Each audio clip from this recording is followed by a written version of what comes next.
सोचिए अगर कल सुबह आप उठे और पता चले कि आपकी सैलरी की वैल्यू रात भर में कम हो गई है।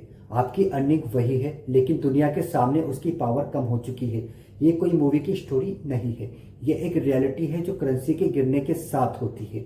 आज इंडियन रुपी डॉलर के सामने प्रेशर में है, लेकिन सवाल ये है, क्या रुपये के गिरने का नंबर सिर्फ नंबर है या इसकी कोई और वजह है, या फिर यह इंडियन इकोनॉमी के अंदर चल रही किसी बड़ी प्रॉब्लम का सिग्नल है। और अगर रुपी वीक होता रहा तो इसका इफेक्ट आपके सबके petrol bill, mobile phone, foreign education और डेली एक्सपेंसेस पर कैसे पड़ेगा। इस वीडियो में हम समझेंगे रुपये के पीछे की पूरी कहानी, डॉलर इतना पावरफुल क्यों है, इंडिया को सबसे बड़ी चैलेंज क्या है, और सबसे इम्पोर्टेंट, क्या इंडिया की इकोनॉमी सच में डेंजर में है। सबसे पहले समझते हैं कि रुपये की वैल्यू डिसाइड कैसे होती है। करेंसी का रेट एक मार्केट में डिसाइड होता है जहां दुनिया भर के बायर्स और सेलर्स ट्रेड करते हैं। अगर डॉलर की डिमांड बढ़ जाती है तो डॉलर स्ट्रोंग हो जाता है, और जब डॉलर स्ट्रोंग होता है तो कई डेवलपिंग कंट्रीज की करेंसी पर प्रेशर आता है। लेकिन रुपये के गिरने के पीछे सिर्फ डॉलर नहीं होता, इसके पीछे कई रीजन होते हैं। ग्लोबल इकोनॉमी की situation, oil prices, foreign investment, India का एक्सपोर्ट इंपोर्ट बैलेंस, मतलब रुपये की वैल्यू एक पूरी इकोनॉमिक स्टोरी बताती है। अब सवाल है, दुनिया में हजारों करेंसीज है, फिर डॉलर इतना पावरफुल क्यों है। इसका रीजन है ग्लोबल ट्रस्ट।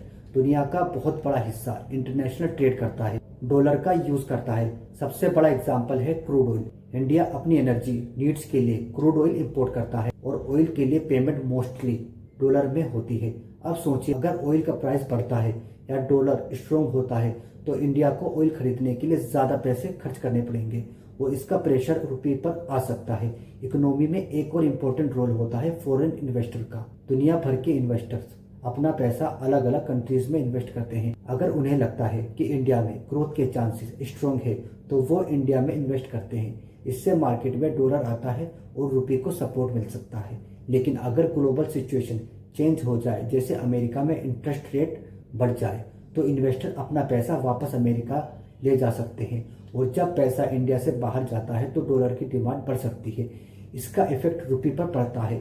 और सबसे इम्पोर्टेंट सवाल, आम आदमी को कैसे इससे फर्क पड़ता है। सबसे पहला इफेक्ट होता है फ्यूल ऑयल पर।